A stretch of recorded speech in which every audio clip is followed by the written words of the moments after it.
Peu après son départ, j'ai été pris d'un appétit vorace. C'était un peu inhabituel, car en général, mon café et mes cigarettes ne me laissaient guère l'envie de manger quoi que ce soit le matin. Et pour moi, le petit déjeuner était soit erratique et frugal, soit, le plus souvent, complètement négligé.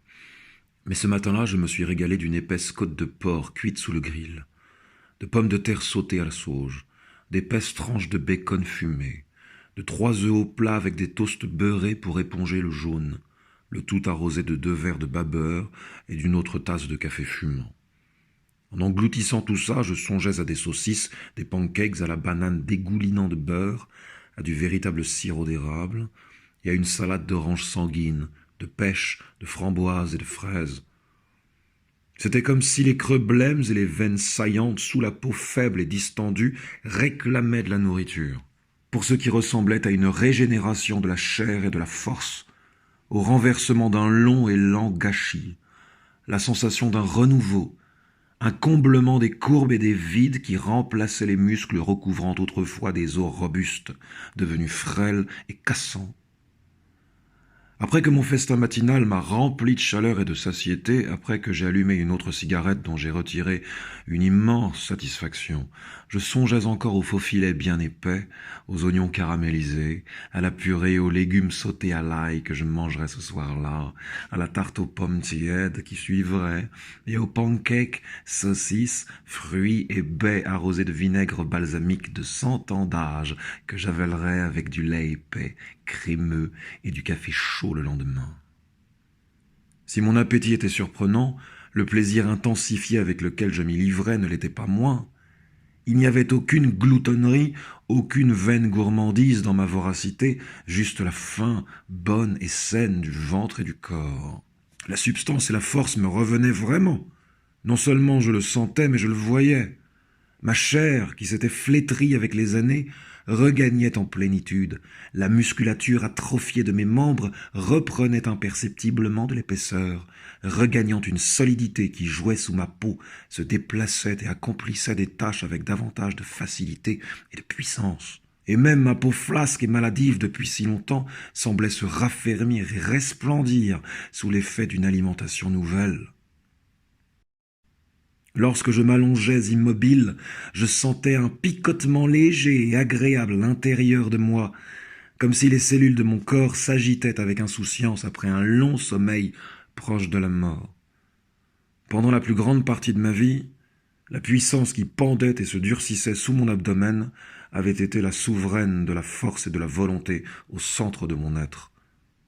Je m'étais affligé, recroquevillé, et j'étais entré dans ma propre ombre avec l'affaissement de cette puissance, devenue guère plus qu'un handicap sans poids, un spectre, une chose en fin de course, qui, à l'occasion, palpitait, frémissait et crachotait faiblement, mais dont la plus grande partie avait été vidée de sa force, de sa volonté et de son énergie.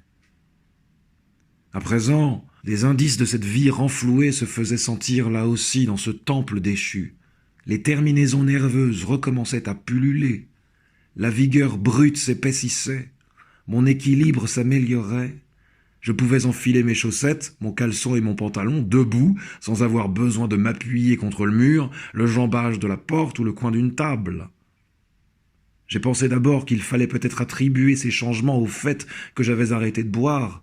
Les effets durables de l'alcool commençaient à quitter mon organisme, mais ce processus de purification prenait des mois et ne faisait quasiment rien pour parer aux dégâts irréparables qui avaient été commis. Il apportait la rémission, mais pas la métamorphose, et visiblement, c'était bel et bien une métamorphose que je traversais. Je me sentais entier. Pendant un certain temps, je me suis délecté du fait de me sentir comme dans ma jeunesse, quand je montais le taureau de cette vie dans la mer déchaînée et les forêts sauvages de l'inconnu. Puis je me suis aperçu qu'il ne pouvait s'agir d'une sensation ancienne, miraculeusement restituée, car je n'avais jamais connu une telle sensation, jamais. S'il était vrai que je mangeais beaucoup, il était également vrai que je mangeais bien. Un soir, j'ai pu récupérer une des dernières truffes blanches de la saison, une magnifique pépite beige foncée, ferme, encore pleine de la terre des racines des chênes d'Alba, venant d'un colis arrivé ce jour-là au restaurant de mon ami Silvano, sur la 6e avenue. Le lendemain matin, j'ai fait frire à feu doux des tranches épaisses de magret de canard fumé. J'ai cassé 6 œufs de caille que j'ai laissé cuire dans la graisse pendant moins d'une minute, puis je les ai déposés dans une assiette, les ai recouverts de pelures, de truffes, et les ai mangés avec du bacon, du saumon fumé d'Irlande et des lamelles d'oignons rouges, des capres de Pantelleria, du citron et de la nef, et du bon pain au levain et au romarin chaud avec du beurre et une salade de framboises jaunes, oranges, roses et rouges sur lesquelles j'ai versé de la crème entière fouettée avec un peu de miel de fleurs sauvages, de Castellio. Le thé lapsang souchong que j'ai bu en accompagnement était bon, noir, fort et chaud. Son léger arrière-goût de pétrole se mariait parfaitement avec le parfum de truffe qui embaumait la cuisine. En mangeant à la petite table près de la fenêtre, j'ai regardé en bas de l'autre côté de la rue ceux qui se hâtaient vers leur servitude quotidienne avec leurs gobelets en polystyrène remplis de jus de chaussettes amères, leurs boîtes pour gogo de chez Starbucks, leurs boissons énergétiques aux colorants et arômes artificiels, leurs donuts à la chaîne, leurs bagels rassis et caoutchouteux, leurs croissants pâteux et insipides. J'ai fait la vaisselle, j'ai pris un Valium, je me suis servi un verre de lait de chèvre et allumé une cigarette, et je me suis détendu. J'avais la journée devant moi pour faire ce qui me chantait, ou rien du tout. C'était une bonne sensation, une sensation exaltante. Cela faisait longtemps que j'avais appris à mépriser ce monde déchu, à bout de souffle. À présent, j'avais pourtant la sensation qu'il contenait des chambres invisibles et éternelles qui restaient à explorer. Des chambres de lumière.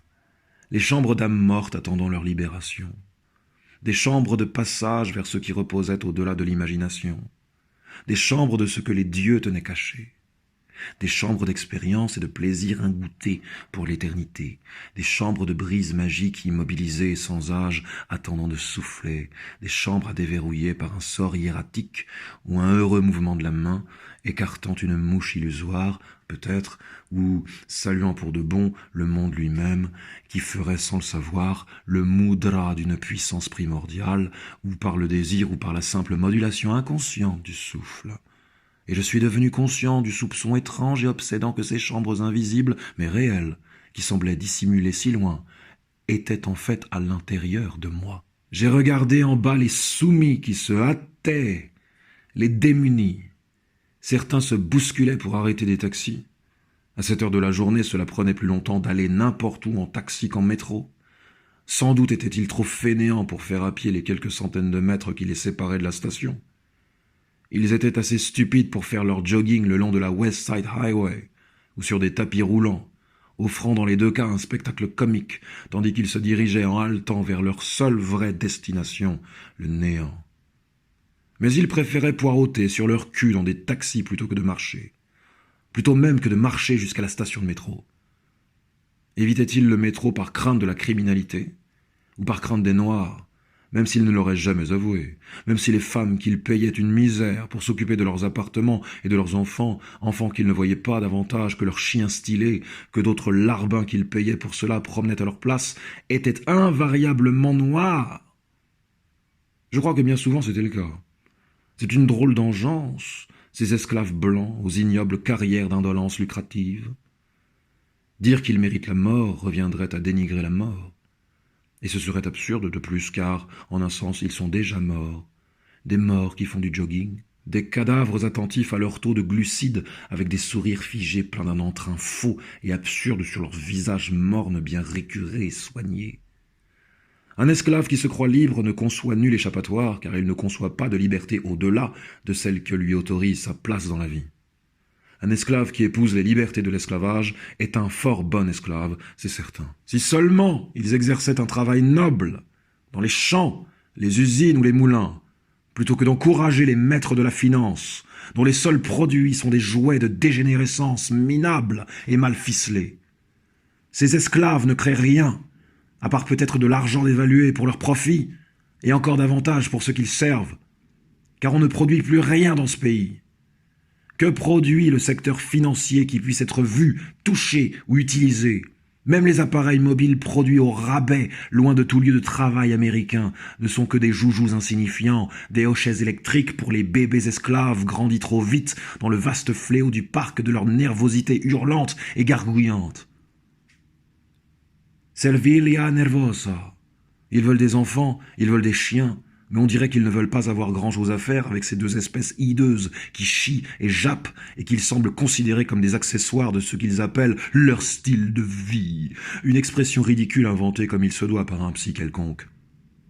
Lorsqu'ils achètent de la viande de qualité inférieure à un prix exorbitant, ils demandent au boucher comment la cuisiner. Récemment, j'étais au comptoir du rayon boucherie derrière une femme qui, tout en jacassant dans son téléphone portable, demandait au boucher si la viande hachée provenait de vaches nourries au foin. Elle pensait que le bœuf nourri au foin était préférable au bœuf nourri au grain, qui en fait lui est supérieur.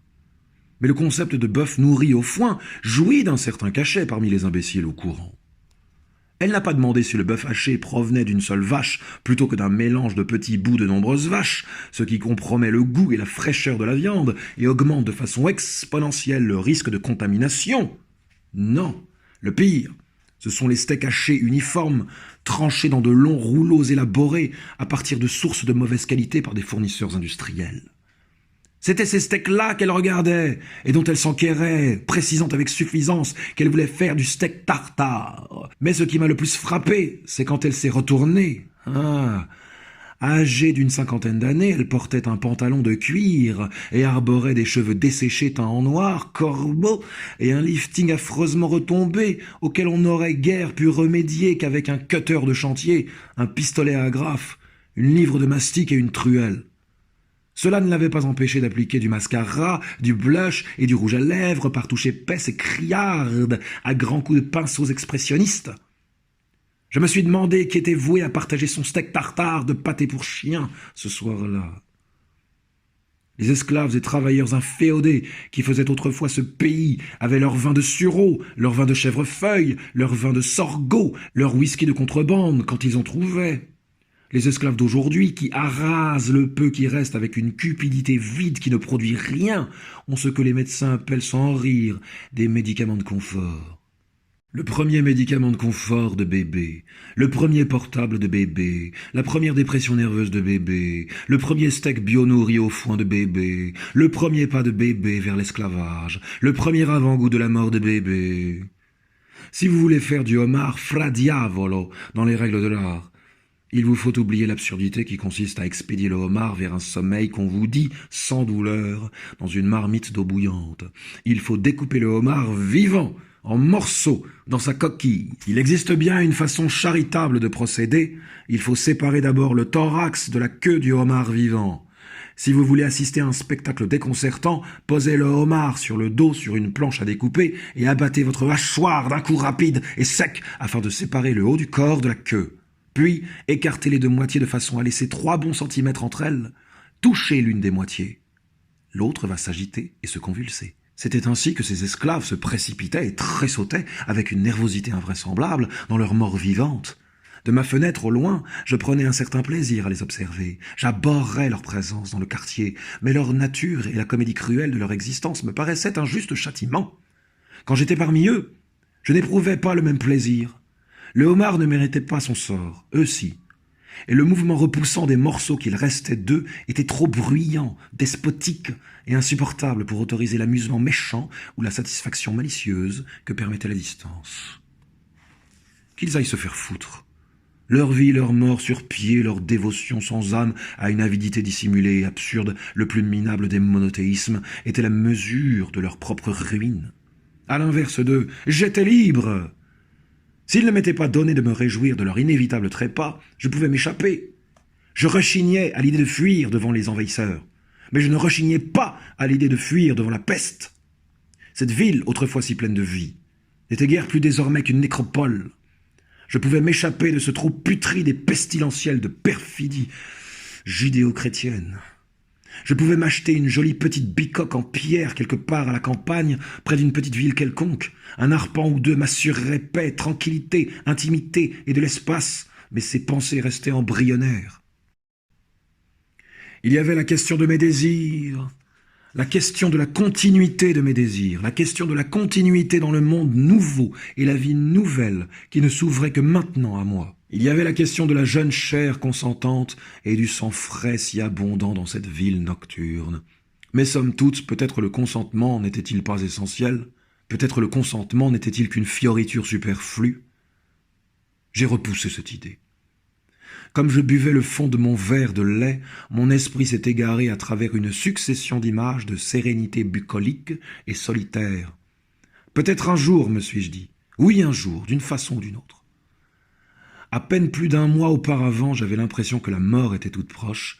À présent, je me voyais très bien sourire au soleil du crépuscule de ma 80e année et davantage. Ce soir-là, Mélissa a rapporté le livre qu'elle m'avait emprunté et l'a replacé sur l'étagère où elle l'avait trouvé. Pendant ce temps, mes yeux et mes mains savouraient la courbe de ses reins et de ses hanches. Pour avoir la nana que j'avais, pour la voir et la tenir dans leurs bras, pour être avec elle et lui faire la cour, pour la suivre là où leurs rêves pourraient se réaliser, d'autres hommes, des hommes plus jeunes et des imbéciles plus vieux aussi, n'auraient pas lésiné sur les mensonges, les sacrifices et les achats frénétiques.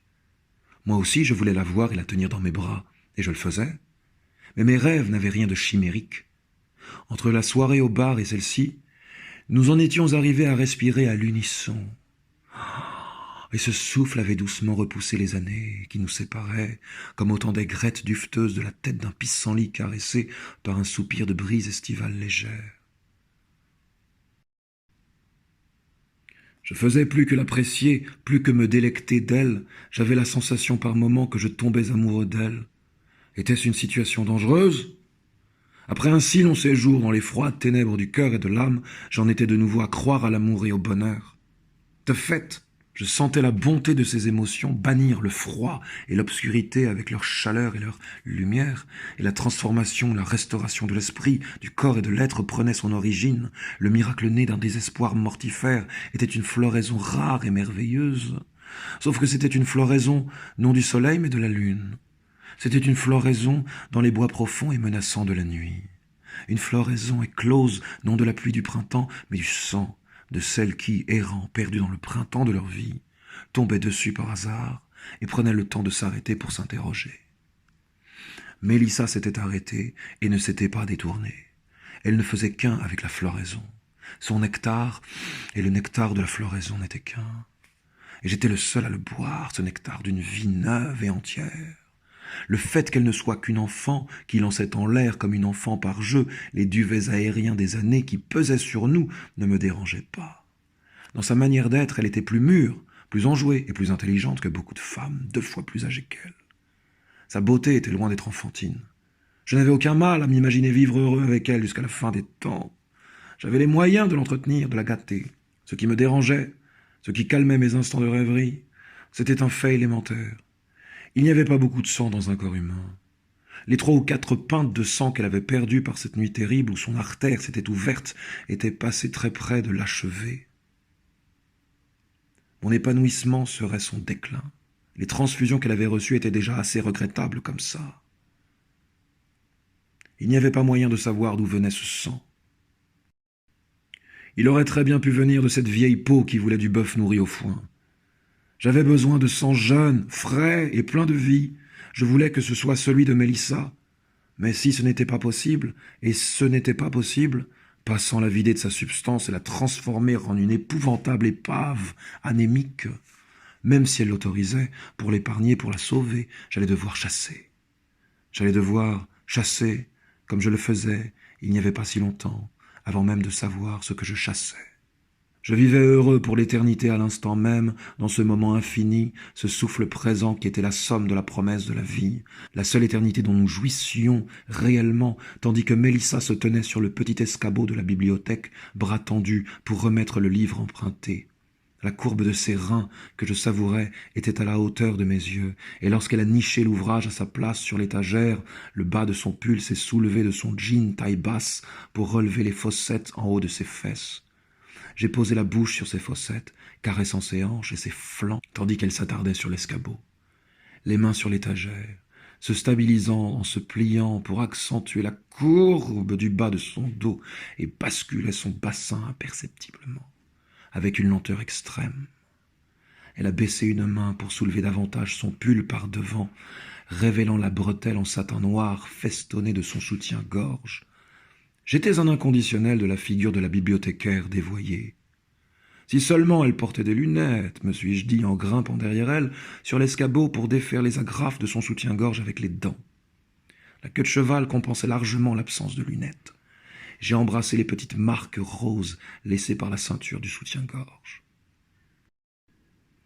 Tout comme ce harnais de dentelle avait mordu sa chair, je l'ai mordu à mon tour, mais plus fort et plus profond. Il n'y avait pas beaucoup de chair à serrer entre mes dents, et très peu de sang en est sorti. J'ai goûté davantage de sa peau que de la liqueur rouge qui dégouttait en un mince filet dans ma bouche. Le goût me rappelait un peu un délicat caviar iranien. Était-ce la trace d'une ancienne magie maritime? L'action de la lune sur la marée en elle, comme sur les marées océaniques? Une particule d'idées d'embrun caspien parfumé? La laitance d'une vie succulente arrachée de frais à une matrice défunte? Comment le goût de la peau et de gouttelettes de sang avait-il pu enflammer ainsi l'imagination de mes sens? Tout ce que je savais, c'était que ce goût, cette insinuation d'un goût, réel ou imaginaire, me poussait à en vouloir davantage. Je lui ai fait couler un bain chaud, et je l'ai savonné et lavé avec du savon à l'huile de Nîmes, m'attardant non seulement sur la blessure dans son dos, mais aussi sur ses seins, et la beauté secrète entre ses jambes. Ses hanches se sont dressées au niveau de l'eau, tandis que je la savonnais à cet endroit-là, jusqu'à ce qu'elle plonge de nouveau et frémisse, émettant un bruit discret et profond, comme un dernier soupir avant la noyade, ou un premier soupir après en avoir été sauvé. Ce n'est qu'à cet instant qu'elle a montré une certaine honte vis-à-vis de sa cicatrice près de la zone que j'avais savonnée jusqu'à l'orgasme, la cicatrice qui avait été recousue. J'ai senti qu'elle voulait que j'en approche, ni la main ni les yeux, même alors qu'elle était brouillée par l'eau savonneuse et dissimulée encore davantage par la lumière tamisée et la vapeur. Je l'ai enroulée dans une grande serviette douce et l'ai séchée. J'ai nettoyé la morsure avec de l'eau oxygénée et y ai fait pénétrer un peu de pommade à la vitamine E du bout des doigts. Elle a souri et levé ses lèvres jusqu'aux miennes. Lorsque j'ai pris sa lèvre inférieure entre mes dents, elle a reculé et son sourire n'est pas revenu avant qu'elle ne soit assise sur le canapé à côté de moi, dans mon peignoir, sirotant de la Roquette 1797 dans un petit verre à bière. J'avais enfin trouvé du bon Parmigiano Reggiano, et j'en avais acheté un morceau à la belle teinte beige foncée sous la croûte. J'en ai découpé quelques morceaux avec un ciseau étroit. Je les ai disposés sur une assiette, je les ai arrosés d'huile d'olive non filtrée, j'ai donné quelques tours de moulin à poivre noir, pelé, une orange sanguine, ajouté les quartiers sur l'assiette, et j'ai posé le tout à côté de son verre d'absinthe. J'avais envie de lui parler de bicoques en pierre, de collines ondoyantes, de soleils et d'ombres dans les pins. J'avais envie de lui parler de la différence entre la chasse et l'infidélité. Mais je n'ai rien dit. Elle caressait mon menton de son pied nu, et c'était agréable. J'ai repensé au curieux arrière-goût de caviar que j'avais senti. J'ai repensé à la légèreté aqueuse du sang, juste assez pour humecter mes lèvres et ma bouche, et évoquer ce goût discret et étrange. C'était à peine s'il y avait du sang à tirer des vaisseaux capillaires à l'endroit où j'avais déchiré sa peau. Il n'y a pas non plus beaucoup de terminaisons nerveuses dans cette zone du corps. On peut enfoncer un stylo, un index, un peigne ou n'importe quoi dans le dos de quelqu'un et lui faire croire que c'est un revolver ou un couteau. Il ne pourra jamais sentir la différence. C'est un truc connu de tous les agresseurs, la leçon d'anatomie numéro 1 de l'école du crime. Je me demandais ce qu'elle avait ressenti quand je l'avais mordue là. Je me demandais si elle sentait quelque chose à présent. Ça avait été un peu comme de prendre quelques gouttes d'un apéritif léger et fortifiant, ou ce goût impossible, quelques grains de caviar dans une jolie petite cuillère en nacre. Une chose délicieusement satisfaisante qui intensifiait en même temps l'appétit qui la rendait satisfaisante. Une chose si merveilleusement satisfaisante et atrocement insatisfaisante à la fois. Cet effet était assez perversement agréable, comme lorsqu'on aperçoit un oiseau magnifique à l'instant même où son vol l'entraîne hors du ciel visible. À Vientiane, au Laos, une fin d'après-midi, dans le calme fantomatique qui précède le crépuscule, je me promenais dans les sinueuses ruelles de terre battue en regagnant le vieil hôtel où j'étais descendu. J'avais passé la journée allongé sur le côté dans une fumerie d'opium, à fumer et rêver, sur le plancher vermoulu du paradis. Une poule a traversé devant moi dans la poussière. À l'instant où j'ai vu cette poule, j'ai su pourquoi elle traversait cette route. Complètement, véritablement et précisément. Comme si, non, pas comme si, simplement comme son esprit et son intention m'étaient communiqués en un rayon de révélation irréfutable. Je savais. Une vie de pourquoi la poule a-t-elle traversé la route? Une vie de pour aller de l'autre côté. C'était fini. Je savais. Et ce que je savais, la vérité inestimable de ce savoir soudain et surnaturel était tellement écrasante et bouleversante que j'ai senti qu'elle allait imprégner mes jours et me guider désormais. Le savoir m'emplissait. Je ne pourrais jamais plus inspirer de l'air qui soit ignorant de ce savoir qui avait pris possession de mon esprit et de mon existence. Lorsque je suis arrivé au carrefour suivant, sur cette route de terre, à peut-être 300 ou 400 mètres, j'avais complètement oublié pourquoi la poule avait traversé la route. L'évaporation de ce savoir n'avait jamais cessé de me tourmenter depuis lors. Je sais que je ne le retrouverai jamais. Ma seule consolation, c'est que j'ai su, ne serait-ce que pour un instant éphémère, pourquoi la poule avait traversé la route. Cet immense savoir mystique était mien. En cet instant, j'ai eu et j'ai su ce qu'aucun être humain n'avait jamais eu ni su. Pour une raison quelconque ou à cause d'un raté synaptique et neuronal, j'y repensais maintenant.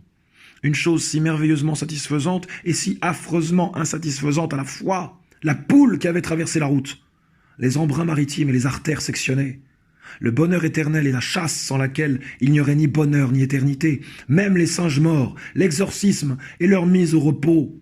Plus le pied nu de Mélissa caressait doucement mon menton, plus je me sentais glisser dans une transe superficielle dans laquelle les images et les mots coulaient en une harmonie surnaturelle. Comme j'aurais aimé pouvoir reprendre de l'opium, la vraie, la bonne, la meilleure came du monde.